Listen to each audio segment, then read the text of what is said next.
Konnichiwa, annyeonghaseyo, humans of all races. I'm back with another Asian horror review. Sorry. Okay, so this movie I've been watching recently actually fits everything that's been going on with K-pop and not even K-pop, because it could go for even American stars, especially nowadays, and even anybody with money, actually, because you didn't have to be famous to do this. But and this is called Cinderella, the Korean horror about wanting to be beautiful and pretty and okay, so I've been watching this movie, and this is my first time watching it, but I really want to watch it again because I really enjoyed it. Yeah. Sorry I haven't found a movie I did. Oh, wait, I lied. I did find a movie that I didn't enjoy, and I'll review that after I review Cinderella. That one, you've probably heard of it. But we'll get to that. That boat will sail when the boat is shipped, or however it's said. I don't know. But yeah. So, oh, yeah. So, back to Cinderella. Okay, so Cinderella is about college-age girls, either in university or, I don't think there was any of them in high school. One of them, they looked like they could be in high school, but I don't think any of them was in high school. No. I think they were all in university. They were either in art school or a school that has a lot of art classes, because I only saw one class, so I can't judge if that was art school or not that they ever took, but I'm guessing it is, because they took it really seriously. Like, every picture was literally their life. Literally. But,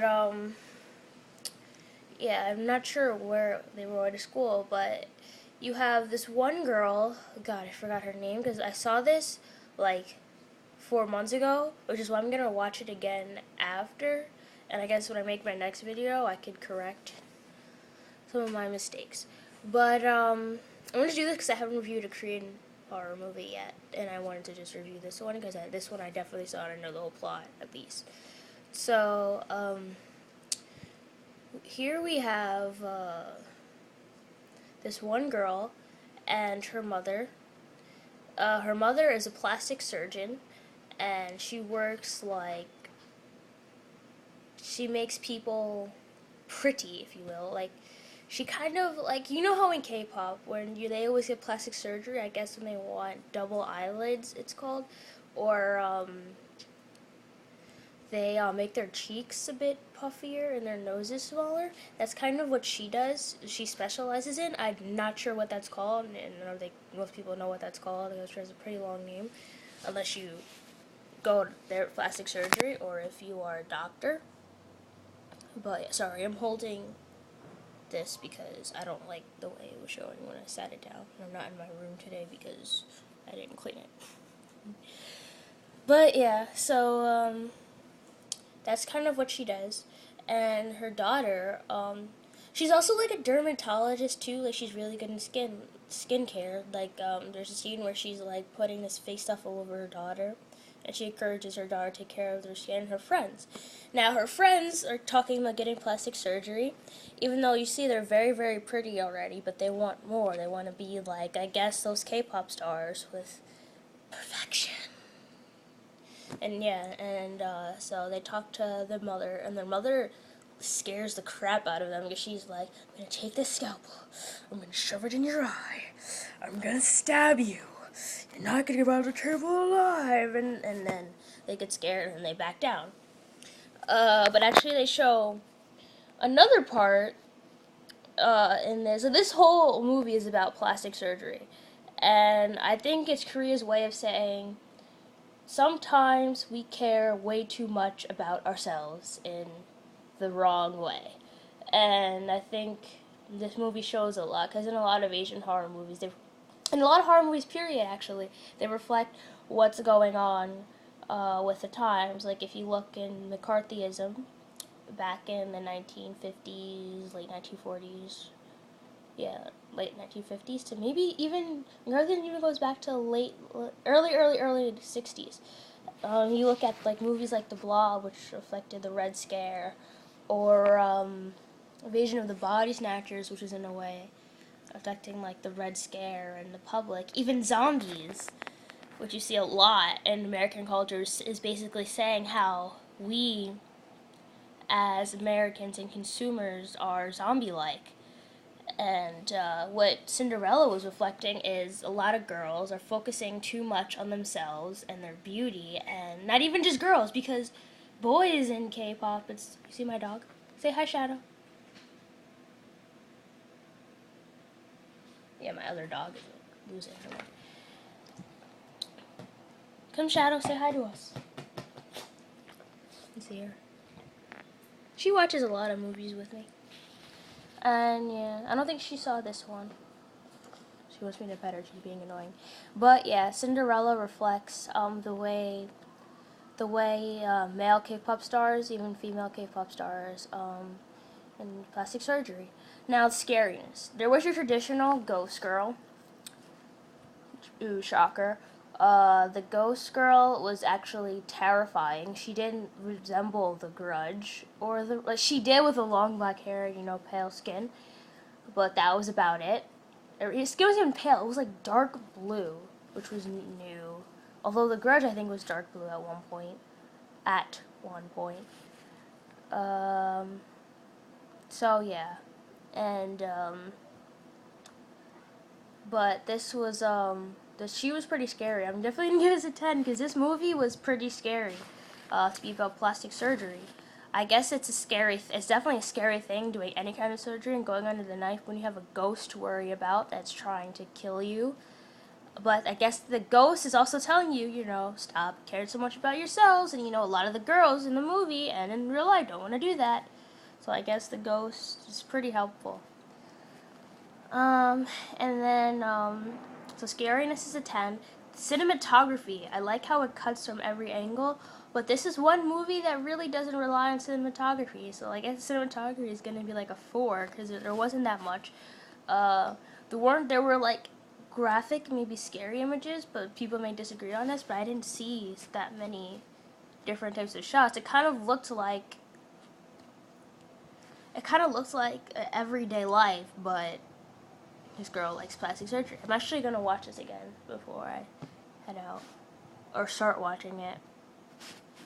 Watch some parts of it and then watch it fully again soon. So 10 for acting. The acting was decent. I'm not gonna say it was amazing. I'm not gonna say it was bad. Some characters, like the main girl character, was good.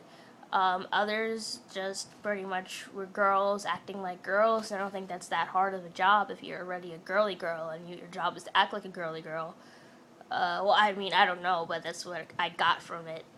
They were pretty much girls acting like girls the whole movie. The mom did an amazing job, I think. So acting, I'll give like a 6.5 because it was very different from most people, and there were characters that basically had one word to say, and they said it, and then they left. There wasn't like that much about the acting. This movie definitely wasn't about characters. This movie was about principle, which is also good. It's basically saying, stay the way you are. Don't change a thing. So yeah.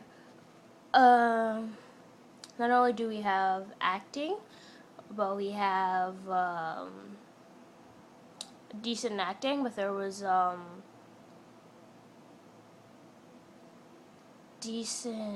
there were decent jump scares in this also, just to kind of just put that out there. The jump scares in this were pretty jumpy, and like I said, the end was very unexpected. The end was pretty scary, but I'm not going to give it away. The overall story. The story, well, as I told you, was a great story. I'm going to give that a 9 because the whole plastic surgery gone bad idea is brilliant, in my personal opinion. I can't speak for everyone else, but in my personal opinion, I do agree with the story. And like, you know how K-pop stars are always trying to look perfect and, you know, almost not real. And it's not even just K-pop stars. I guess I keep using that because this is what it's basically directed towards, the movie, but this can go for a lot of reality stars in America, stars everywhere around the world, about how they try so hard to be perfect, and what people really like about them on the inside is that you can relate. I think that's why we have our favorite stars. This is because we can relate to them. We can see, you know, their troubles, and they try to uphold themselves as they're not even human anymore. They're these godlike creatures when really they're not. They are like us, and they can say that all they want, but yet they're trying so hard to look perfect. Yeah, my speech of the day. But yeah, so back to the what did I just rate? Okay, so whatever I rated, it was a 9. Sorry, I always forget. It's like I'm on drugs, but I'm not. I'm not. But I just always forget what I'm talking about. Just because like I'm speaking off the top of my head because I think that's better instead of me just writing something. But okay, so we have how good the story was. Yeah, that's what oh yeah, how the story was and how good the movie was. The movie itself was pretty good, even though there were some scenes that didn't necessarily make sense. Like, you get confused as who's the villain in some parts, but I guess it is needed. I don't know. Some of them just didn't make sense. That's why I have to watch it again to make sure. I would give that, I guess, an 8. So in total, we have a 16 plus 8, a 24 plus 9, 33 plus 4.5, 37 and a half. So yeah, this movie got a 37 and a half, so it's pretty good. Watch out for Cinderella, and I would recommend it because it gives a good message and it's pretty good. But when I watch it again, I'll talk about it on my next interview of not the first, but one of the very bad Asian horror movies I reviewed. I will talk to you about it. Ciao, peace, 안녕, sayonara. I will see you soon. Bye.